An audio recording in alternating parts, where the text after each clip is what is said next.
A 14-year-old girl fixes a millionaire's car, but when he sees the ring on her finger, his entire world begins to crumble. This is Maya Carter's story and the secret they tried to bury. The scorching midday sun beat down mercilessly on the dusty, quiet road just outside of Greenwood Valley. Maya Carter, a 14-year-old girl with curly black hair pulled into a neat bun, walked steadily along the gravel path, her old, faded backpack swaying slightly with each step. Inside, her precious mechanic's toolkit clinked softly, wrapped carefully in an old piece of cloth, a gift from her Uncle Henry, the only family she had left. Sweat beaded on her forehead, but Maya's steps remained steady. She didn't mind the heat. In fact, she was used to it. She was used to the long walks, the rough roads, and the whispers of wind across the endless fields. Life had taught her to keep moving, no matter what. As she rounded a bend, the distant shimmer of a sleek black car caught her eye, a luxury car, stranded on the roadside. Maya's curiosity sparked immediately. Cars were her passion. Uncle Henry had taught her everything he knew about engines, and she never missed a chance to learn more. As she approached, she saw a tall, well-dressed man in a crisp white shirt and an expensive suit, pacing back and forth beside the car. His sharp features were twisted in frustration, his phone pressed to his ear. "I don't care what the meeting is."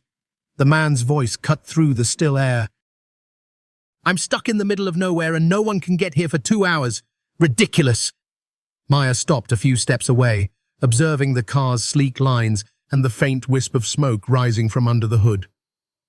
Her sharp eyes scanned the engine compartment. Overheating, she realized instantly. Probably a cooling system issue. Taking a deep breath, she stepped forward. "Sir, your car seems to be overheating," she said, her voice calm but clear. The man turned, his gaze falling on the small, unremarkable girl in a faded school uniform.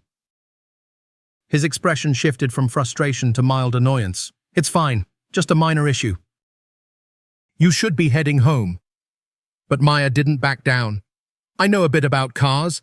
Would you like me to take a look?" The man chuckled, but there was no humor in his voice. "This is a high-end sports car, kid, not a toy." Undeterred, Maya swung her backpack around, unzipped it, and pulled out her small toolkit. The man's eyes widened slightly. Maya stepped closer, her gaze locked on the engine. "Pop the hood," she said simply.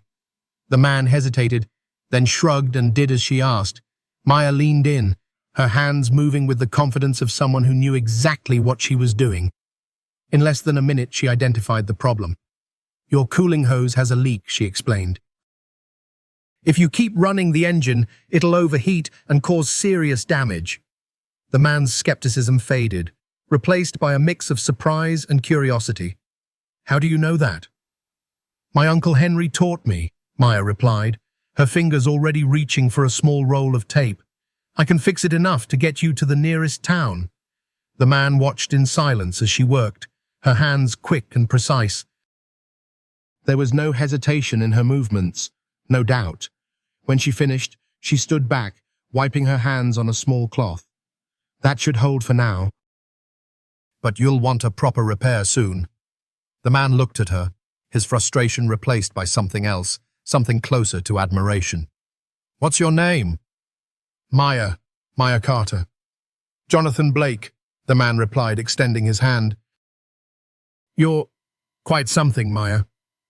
But as they shook hands, his eyes fell on the small, worn ring on her finger, a silver band set with a deep red ruby. His breath caught, his gaze lingering on it. "That ring. Where did you get it?" he asked, his voice suddenly tense. Maya's expression softened. "It was my mother's. She said it was a promise." Jonathan Blake stared at the ruby ring on Maya's finger, his breath catching in his chest. A storm of memories surged through his mind, memories he had buried long ago, memories of a promise he had made and a life he had left behind. "That ring. Where did you get it?" he repeated, his voice strained. Maya's expression softened slightly, her fingers instinctively wrapping around the ring. It was my mother's, she replied. She said it was a promise from someone special. She passed away last year. Jonathan's gaze didn't leave the ring, his heart pounding. It was impossible. It couldn't be. A promise?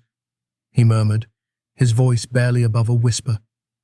Memories of a little girl with wide, innocent eyes, clutching his hand, flashed before him. A girl he had promised to protect, a promise he had never kept. Are you okay, sir? Maya's voice pulled him back to the present. He forced a tight smile, trying to mask the turmoil inside him. Yes, I'm fine, he lied, though his mind was anything but calm. Listen, Maya, would you let me give you a ride home? Maya's eyes narrowed slightly, her instinct warning her. A rich man offering a ride was rarely a good sign. But something in his eyes seemed different. He didn't look like the arrogant businessman she had first thought. He looked lost. It's okay, Maya replied, forcing a polite smile. My uncle is expecting me. Your uncle? Jonathan's interest piqued. Does he know about that ring? Maya frowned, her hand instinctively covering the ruby. No. It was just my mum's. She never really talked about it. Jonathan hesitated, his thoughts racing. He needed to know more, but pushing too hard might scare her. He had to be careful. Well, at least let me make sure you get home safely, he insisted. After everything you've done to help me, it's the least I can do. Reluctantly, Maya agreed, climbing into the sleek black car. As the engine roared back to life, Jonathan's mind raced. He had to know who this girl was, who her mother was. And most importantly, if she was connected to the past he had tried so hard to forget. They drove in tense silence, the soft hum of the engine filling the space between them. Jonathan's fingers tightened on the steering wheel, his gaze flicking occasionally to Maya's hand, where the ruby glinted faintly in the sunlight. How long have you lived here? He asked, trying to sound casual. All my life, Maya replied. My mom moved here before I was born. And your father? I never knew him, Maya answered, her tone cool but not bitter. It was always just me and my mom, and my Uncle Henry. Jonathan nodded, his mind piecing together fragments of a puzzle he wasn't even sure of yet. But one thing was clear: the ring, that same ruby ring, was not just a coincidence. They pulled up outside a small, modest house at the edge of town. The front yard was neat but humble, an old pickup truck parked by the side, the kind of place that felt warm, real, a world away from his towering glass office and luxury penthouse. Thank you for the ride, Maya said, quickly climbing out. But as she closed the door, Jonathan's voice stopped her. Maya, if you ever want to know more about that ring, about your mom, please, here's my number. He handed her a business card, his hand trembling slightly. Maya hesitated, staring at the card, then at him. Something about his expression, that mix of urgency and fear, made her take it. Thanks, she murmured, then turned and hurried up the steps.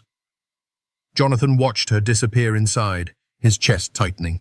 He knew he should leave, but his hands gripped the steering wheel, his eyes fixed on the house. He needed answers. He needed to know who Maya was and what the ring meant. But just as he was about to drive away, the front door opened again. A tall, burly man with graying hair stepped out onto the porch, his gaze sweeping the street and then locking onto Jonathan's car. Jonathan's breath caught. Uncle Henry? Henry's sharp, suspicious eyes seemed to pierce through the tinted glass, his posture tense. Jonathan quickly turned the car around and sped off, his heart racing. But as he drove away, one thought echoed in his mind. That ring. It was supposed to be a promise, but now it was a curse. Jonathan Blake couldn't sleep that night. The image of the ruby ring on Maya's finger haunted him, a reminder of a past he had tried so hard to forget. He tossed and turned in his luxury penthouse, the city lights of Manhattan painting ghostly patterns across the ceiling. But his mind kept drifting back to that dusty roadside, to the brave, sharp-eyed girl who had calmly fixed his car like she had done it 1,000 times. But it wasn't just her skill that unsettled him. It was the ring. That ring, a deep red ruby, a silver band wrapped with a delicate design. It was unmistakable. It was the same ring he had given her, but that was impossible. That girl was gone. Or was she? Unable to fight the urge any longer, Jonathan sat up, grabbed his phone, and began to search. His fingers moved quickly, typing in names, dates, and keywords he hadn't thought of in years. Project Radiance. Sunshine Children's Home. Lillian Carter. But the more he searched, the more a cold dread settled in his chest. Sunshine Children's Home didn't exist anymore. Every record he found showed it had been shut down over a decade ago. The few articles that mentioned it were vague, citing funding issues and administrative failures. But Jonathan knew better. He knew his father, Robert Blake, was connected to the home. He just never knew how. Memories flooded back, memories of visiting the orphanage as a teenager, of seeing the children, wide-eyed and curious, reaching out to him. But one girl always stood out. A girl with wide, bright eyes who clung to his hand, who had looked up at him with such trust. Lily. No, he whispered, his heart pounding. Was Maya? No. It couldn't be, but the ring that was a promise he had made to Lily, and now Maya was wearing it. His thoughts were interrupted by the sharp chime of his phone. He had set an alert for any mention of Sunshine Children's Home. A new link had appeared, an old, forgotten forum post by a woman claiming to be a former nurse there. Jonathan's fingers trembled as he clicked on the link. The post was from a woman named Lillian Carter, and it told a story of how she had worked at Sunshine, how she had seen things she couldn't explain, children being taken away without explanation, strange medical tests, secretive meetings with men in suits. Lillian Carter. Maya's mother. Jonathan's chest tightened. He had to know the truth. He had to know what had happened to Lily and what role his father had played. The next morning, he arrived at Blake Industries, a towering glass building that reflected the Manhattan skyline. He marched straight to the top floor, past the secretaries who gave him nervous smiles, and burst into the executive suite. Robert Blake stood by the floor-to-ceiling windows, a glass of whiskey in his hand, his sharp, calculating eyes watching the city below. "Jonathan," Robert's voice was calm, almost amused. "To what do I owe the pleasure?" "Sunshine Children's Home," Jonathan snapped, slamming his hand on the desk. "Tell me the truth." Robert's expression didn't change, but there was a faint flicker in his eyes. "Old news, Jonathan. A failed charity project. Why the sudden interest?" "Failed charity?" Jonathan's voice rose. "Children went missing, records were erased, and now I've met a girl who wears a ruby ring I once gave to someone." "A girl who might be Lily?" Robert's voice was sharp now, his smile fading. "Lily is gone. That chapter is closed." "You'd do well to forget it." "I can't forget," Jonathan shouted, "because she's not gone. I saw her." "Or someone who should have been her. And that ring, it's proof." Robert's gaze darkened, and he set his glass down with a slow, deliberate motion. "Jonathan, you are walking into dangerous territory. There are things you don't understand, things you are better off leaving buried." "Like the children at Sunshine?" Jonathan challenged. "Like Lily? Like Maya?" Robert's jaw tightened. "You don't know what you're dealing with. This isn't just about one girl. It never was." Jonathan's heart pounded. "Then tell me what Project Radiance was." A cold smile touched Robert's lips. "A necessary measure. A way to ensure our legacy. Some children are born for greatness. Others can be shaped enhanced, molded to serve a purpose. Jonathan stepped back, horror twisting in his stomach. You experimented on them. You used them? We saved them from poverty, Robert said coolly, gave them a purpose, and those who couldn't adapt were removed. Removed? Jonathan's voice broke. They were children. They were assets, Robert replied, his voice icy. Nothing more. Jonathan's fists clenched. He had always known his father was ruthless, but this was a nightmare. You destroyed lives for what profit? Power? Survival, Robert whispered, stepping closer, his eyes cold and piercing. This world is a battlefield, Jonathan. Only the strong survive. The weak are forgotten. Then I want nothing to do with you, Jonathan hissed, his voice shaking with rage. Whatever you did to them, whatever you did to Lily, I will find out the truth. He turned and stormed out, his mind racing. He needed to find Maya. He needed to warn her, and most of all, he needed to protect her, because now he knew the truth that the ring on her finger wasn't just a promise, it was a scar from a past that refused to die. Jonathan's car sped down the quiet streets of Greenwood Valley, the tall buildings of Manhattan fading behind him. His mind raced even faster, replaying his father's words, cold, unfeeling, and utterly monstrous. Children were assets. Those who couldn't adapt were removed. Maya was one of them. Or at least, she was connected to that nightmare, and now she was in danger. He had to warn her. As the dusty countryside stretched out before him, Jonathan's heart pounded with a mix of fear and urgency.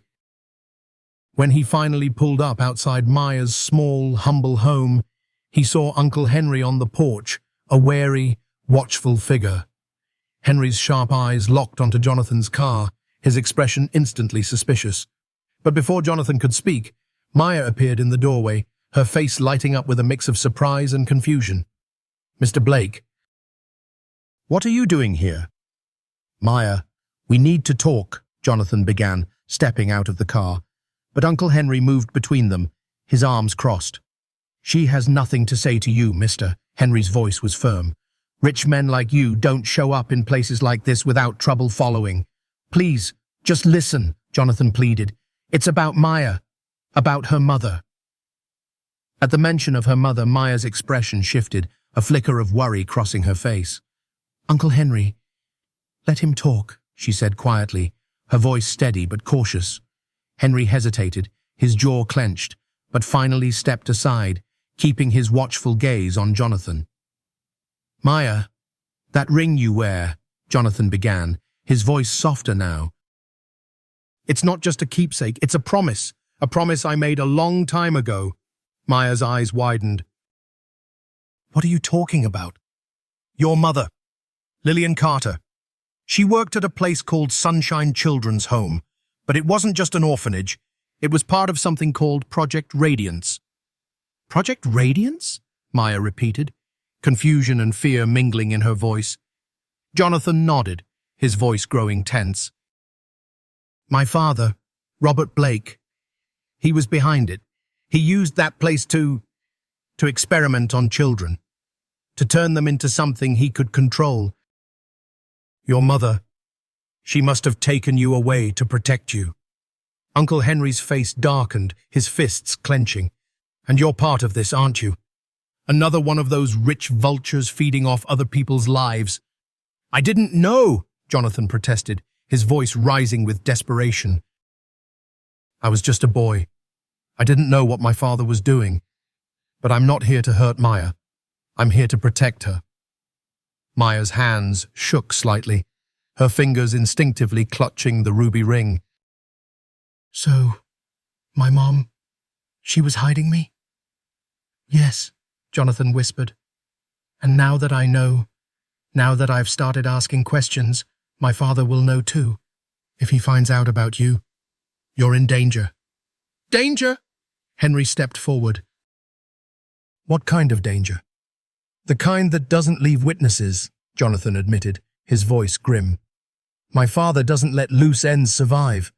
If he knows Maya is connected to Project Radiance, he won't stop until she's silenced. Maya's face paled, her fingers tightening around the ring. But why? I'm nobody. You're not nobody, Jonathan said firmly. You're the proof of what he did. A survivor. Henry's gaze hardened. If this is true, then you've brought trouble to our doorstep. I'm trying to keep it from reaching you, Jonathan insisted, but we have to be smart. We need proof of what my father did. We need to make sure that the world knows. And you think we can just walk into that world of yours and expose a man like Robert Blake? Henry's voice was thick with bitterness. Not alone, Jonathan admitted. But I still have access to his files, his records. If I can get proof of what he did, we can expose him. That's a big if, Henry muttered. But Maya's gaze remained on Jonathan, a mix of fear and fierce determination burning in her eyes. I want to know the truth, she said, her voice steady. If my mom protected me, if she died because of this, then I deserve to know why. Maya, Henry began, his voice gentle, but she shook her head. No, Uncle Henry.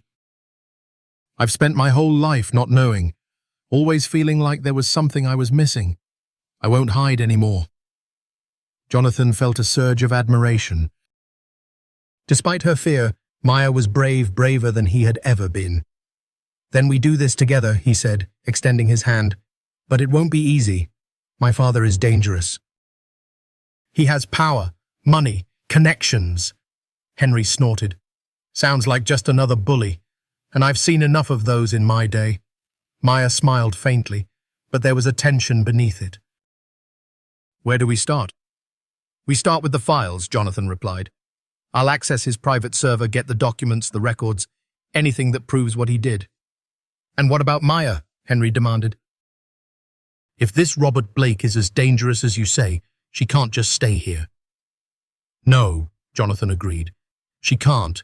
Not until we know she's safe. I know a place, Henry muttered. An old cabin in the woods. My brother used to take me there to fish. No one knows about it. Jonathan nodded. Good, take her there. Keep her safe. I'll get the proof. And how do we know you're not just leading us into a trap? Henry challenged. Jonathan met his gaze without hesitation. Because if I wanted Maya gone, I wouldn't have come here. Henry's stare softened just a little. Fair point. Come on, Maya, Henry said, putting a protective arm around her shoulder. Get your things. We're going. Maya nodded, running inside, her heart racing. Her world was spinning secrets, lies, danger, but in the midst of the chaos, one thing was clear. She had to know the truth. As she packed, her fingers brushed against the small, faded photograph of her mother. Lillian Carter's gentle smile looked back at her, and for a moment, Maya felt a rush of warmth, of courage. I'll find out, Mom, she whispered. I'll find out why. Back outside, Jonathan watched as Henry helped Maya into the old pickup truck. His chest tightened. He had dragged them into a nightmare, but he would protect them. He had to. The truck's engine roared to life, and it rumbled down the dusty road, disappearing into the trees.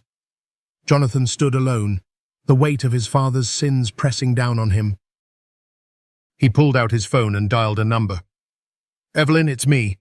I need access to the Blake Industries internal server, and I need it now. A voice on the other end hesitated, then spoke. Jonathan, are you sure you want to do this? You know what your father is capable of. I don't care, he whispered, his gaze fixed on the forest where Maya and Henry had disappeared. This isn't just about me anymore. As the call ended, Jonathan knew there was no turning back. The struggle for the truth had begun. The cabin was quiet, tucked away deep in the thick woods of Greenwood Valley. The air was crisp, and the tall pine trees swayed gently in the wind. Inside, Maya sat by the small, flickering fireplace, her fingers absent-mindedly tracing the ruby ring on her finger. Her mind raced with questions about her mother, about Project Radiance, and about who she truly was. Uncle Henry was outside, chopping firewood, his face set in a stern, focused expression. He had been quiet since they arrived, his usual warmth replaced by a tension Maya had never seen before. She knew he was worried for her, for himself, and maybe even for Jonathan Blake. Maya's gaze shifted to the window where the distant treetops swayed. Was Jonathan okay? He had risked everything to warn her, to protect her. But was he telling the truth? Could she trust him? Her thoughts were interrupted by the distant rumble of an engine. Maya's heart raced. Was it Jonathan? Or was it someone else? Someone who meant them harm? The cabin door swung open, and Uncle Henry stepped in, his expression grim. "Stay inside, Maya." "Don't open the door for anyone unless it's me." "What's going on?" Maya asked, fear tightening in her chest. "Just do as I say." Henry's voice was firm, but there was a hint of fear in his eyes. He grabbed his old hunting rifle from the wall, checked the barrel, and stepped back outside, closing the door behind him. Maya's heart pounded as she stared at the door, her fingers gripping the edges of her chair. Minutes passed like hours. Silence hung heavy in the air. Then, suddenly, the sharp crack of a gunshot shattered the stillness. Maya's breath caught. "Uncle Henry," she whispered, her voice trembling. She couldn't just stay here. She had to know.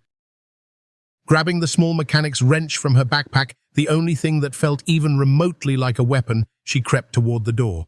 Her hand shook as she reached for the handle, but just as she touched it, the door burst open and Uncle Henry staggered inside, his face pale, his shirt stained with a smear of blood. "Lock it," he gasped, slamming the door shut. Maya quickly turned the lock, her heart racing. "Uncle Henry, you're hurt." "I'm fine," he grunted, though the pain was clear in his voice.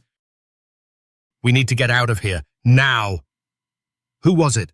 Maya asked, fear twisting in her stomach. "Blake's men," Henry spat. "They found us." "They won't stop until you're gone." Maya's blood ran cold. Robert Blake's men, Jonathan's father. The man who saw her as a threat. But what about Jonathan? "I don't know," Henry admitted, his jaw clenched. "But we can't wait to find out." A sudden crash against the door made them both jump. The wood groaned under the force. Someone was trying to break in. "Back door now," Henry ordered, grabbing Maya's hand. They rushed to the back, the narrow kitchen leading to a small creaky door that opened into the forest. Henry shoved it open, and they plunged into the dense trees, running without looking back. Branches whipped against Maya's face, the cold air stinging her lungs. But she didn't dare slow down. Henry's grip on her hand was firm, but she could feel his strength fading. "Uncle Henry, you're hurt," she whispered, tears burning in her eyes. "I'll be fine," he panted. "But you have to keep going." "No," Maya protested. "I'm not leaving you." "Maya!" His voice broke, and he stumbled, collapsing to his knees. Maya knelt beside him, her hands trembling. The blood on his shirt was spreading, his breathing ragged. "Please, please don't leave me." "Listen to me," Henry whispered, his hand gently cupping her cheek. "You are strong. You are brave. And you are more than just a girl with a ring." Tears streamed down Maya's face. "I don't understand. I don't know who I am." "You are Maya Carter." Henry's voice was a faint whisper now. "And you are my family." His hand fell away, his eyes fluttering closed. "No, no, please," Maya sobbed, her hands shaking him gently. "Uncle Henry!" But he didn't move. A branch snapped in the distance. Maya's head snapped up, her heart pounding. They were coming. Her gaze fell on Henry's rifle, discarded on the ground. Taking a deep breath, she picked it up, the weight unfamiliar but steady in her grip. She had to keep going, for Henry, for her mother, for the truth. Wiping her tears, she turned and ran, deeper into the forest, her feet pounding against the soft earth. But as she ran, she heard voices, men's voices, closing in. Panic clawed at her, but she pushed forward, ducking under branches, weaving through the trees. She had to keep moving. She couldn't let them find her. Suddenly, a strong hand grabbed her from behind, yanking her to the ground. She screamed, thrashing, but another hand clamped over her mouth. "Maya, it's me," a voice hissed. Her wide, terrified eyes locked onto Jonathan's face. His expression was frantic, but his grip was steady. "We have to go," he whispered. "They're everywhere." Maya's breath came in sharp gasps, but she nodded. Jonathan pulled her to her feet, guiding her deeper into the forest. The sound of shouting echoed behind them, but Jonathan's grip was strong, his steps sure. "I'm sorry. I'm so sorry," Maya whispered, her tears blurring her vision. "Uncle Henry?" "I know." Jonathan's voice was tight, pain flickering in his eyes. "But we can't stop now." They ran, weaving through the thick woods, until the shouting faded. Until the trees closed in around them, sheltering them from sight. Finally they stopped, breathless and trembling. Maya collapsed against a tree, her body shaking with silent sobs. Jonathan knelt beside her, his hand gently resting on her shoulder. "I'm so sorry, Maya." This is all my fault." "No," she whispered, wiping her tears. "It's my fault. I never should have." "It's not your fault," Jonathan insisted, his voice fierce but kind. "None of this is your fault. Your mother, Uncle Henry, they were protecting you, and I will too." Maya looked up at him, her tear-filled eyes meeting his. "Why? Why do you care?" Jonathan hesitated, then spoke, his voice soft. "Because I made a promise I didn't keep. But I won't fail you again." For a moment, they just stared at each other, two souls lost in a world of shadows. But in that darkness, a spark of hope flickered. "We need to keep moving," Jonathan said, his voice steady. "There's a safe place not far from here." Maya nodded, gripping his hand. "Okay." Together, they disappeared into the forest, the shadows closing around them. But Maya's fingers never left the ruby ring, and in her heart, a fire had begun to burn, a fire that would not be extinguished. Jonathan and Maya didn't stop running until the forest gave way to a narrow dirt road. The sky was a dark, bruised purple, stars beginning to pierce through the twilight. Maya's legs ached and her lungs burned, but she kept moving. Jonathan's grip on her hand was firm, his expression a mix of fear and determination. Finally, they reached an old, rusted pickup truck hidden beneath a tarp. Jonathan ripped the cover away and they climbed inside. The engine sputtered to life and they sped away, leaving the forest and the shadows behind. "Where are we going?" Maya whispered, her voice shaking. "Somewhere safe," Jonathan replied, his voice tight. "An old friend's place. Someone I can trust." Maya's fingers tightened around the ruby ring on her finger, the only connection she had left to her mother. And now, to Uncle Henry. A fresh wave of grief washed over her, and tears burned in her eyes, but she forced herself to stay strong. "I'm sorry, Maya," Jonathan whispered, his gaze fixed on the dark road ahead. "I never meant for this to happen." "It's not your fault," she whispered, though part of her still felt the weight of guilt pressing on her chest. It's him, your father, Robert Blake." Jonathan's jaw tightened. Not for much longer. They drove in tense silence until the lights of a small, secluded cabin appeared through the trees. As they pulled up, the front door opened, and an older woman with silver hair stepped out, her sharp eyes scanning the darkness. "Jonathan," she called, her voice cautious. "Evelyn," Jonathan called back, stepping out of the truck. "We need your help." Evelyn's gaze shifted to Maya, and her expression softened. "Come inside, quickly." They stepped into the warm glow of the cabin, and Evelyn locked the door behind them. Jonathan quickly explained everything Robert's secret, Project Radiance, the danger they were in. Evelyn listened, her expression growing darker with each word. I always knew your father was ruthless. But this, Jonathan, he won't stop until he's silenced every trace of this. Then we don't give him the chance, Jonathan said, his voice steady. We expose him. And how do you plan to do that? Evelyn asked. We have proof, Jonathan replied, pulling out a small USB drive. Internal documents, emails, everything linking Robert to Project Radiance. Maya's eyes widened. You got it? Jonathan nodded. But we can't just release it. We need a stage, a place where everyone will see it, where he can't silence it. Evelyn's lips curled into a thin smile. The Blake Industries Gala.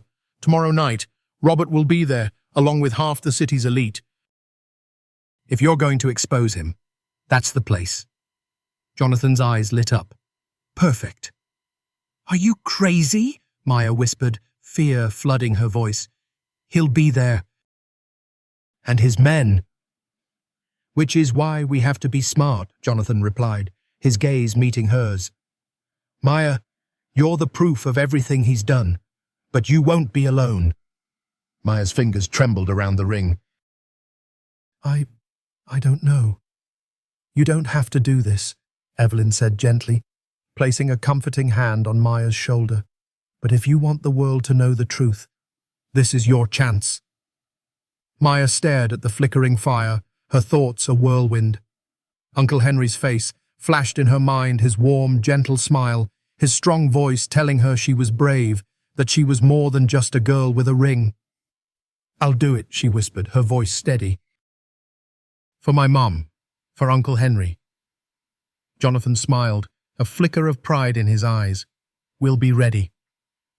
The next evening, the grand ballroom of the Blake Tower shimmered with crystal chandeliers and soft golden light. Guests in elegant gowns and sharp suits laughed and sipped champagne, unaware of the storm about to break.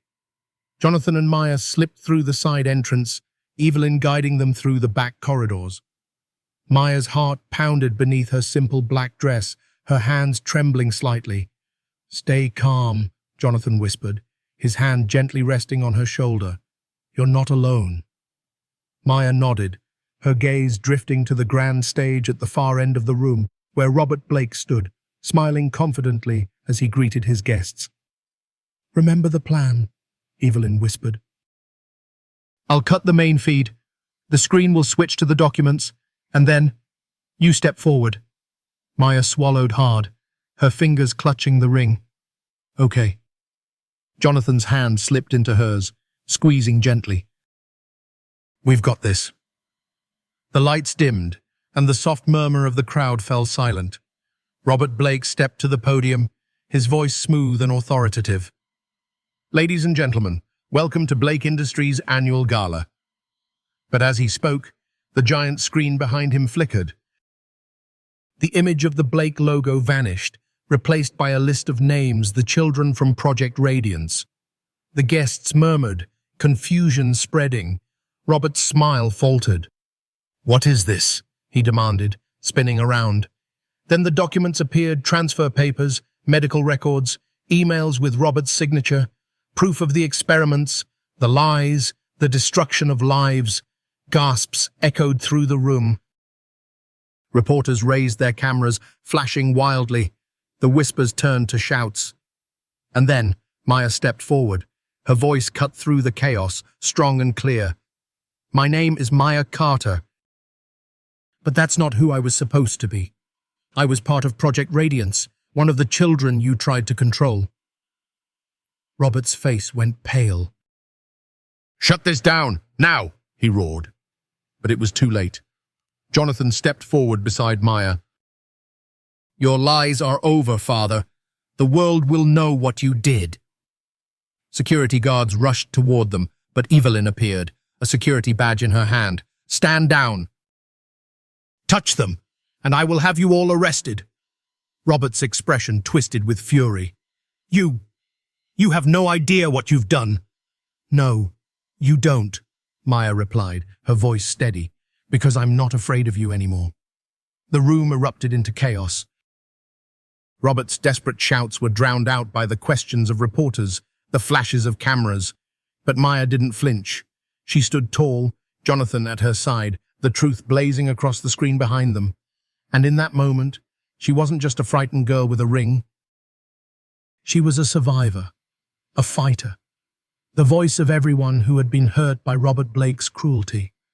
You can't hide the truth forever, she whispered, her gaze locked on Robert's furious eyes.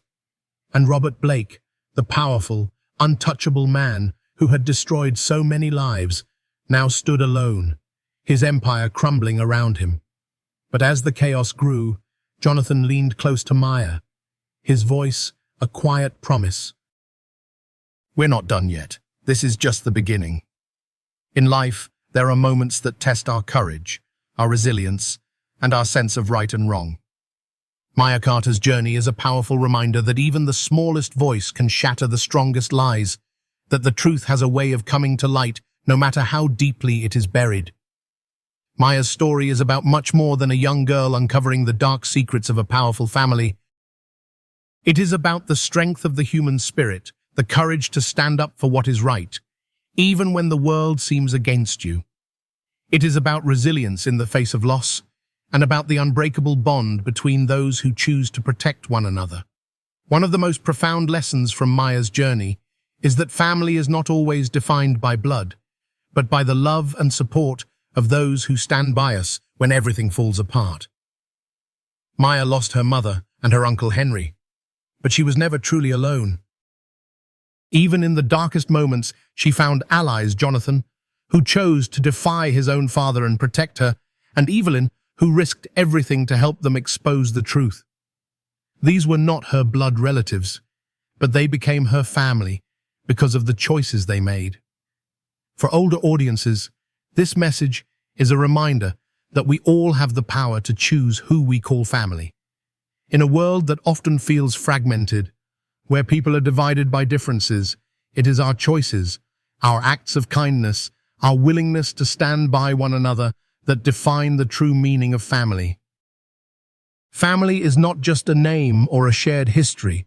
It is a promise of love, protection, and loyalty. Another crucial lesson from Maya's journey is the importance of courage, not the absence of fear, but the strength to act despite it. Maya was terrified when she learned the truth about Project Radiance.